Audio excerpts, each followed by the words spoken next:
এই তো কি হয়েছে বলো। দেখো এটা কি? বাবা এটা কি? কি গো মা এটা? দেখো আমি কেটে হ্যাঁ তারপর দেখাচ্ছি এটা কি। বাবা এত বড় বড় কি? হ্যাঁ, এই দেখো। বাবা তো রসগোল্লার মতন পড়ছে, এটা কি গো মা? আজকে আজকে রান্না হবে। আজকে এই নিরামিষ খেতে হবে। হুম, আজকে শীতলা পুজো তার জন্য। পুজো আছে, তাই জন্য আজকে নিরামিষ খেতে হবে। এইটা রান্না করবা।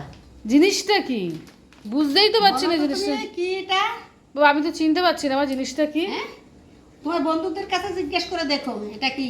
বাবা এ তো রসগোল্লা মনে হচ্ছে। হ্যাঁ, এত বড় বড় কি এগুলো? হ্যাঁ। এই আমি তো দেখো বল না, অনেক আনিছে ছেলে। সে তো অনেক এনেছে, হ্যাঁ। কিন্তু তুমি তো নামই বলছো নাকি? আমি নাম বলবো না তো, তুমি বলবা তোমার বন্ধুদের কাছে যেটা কি।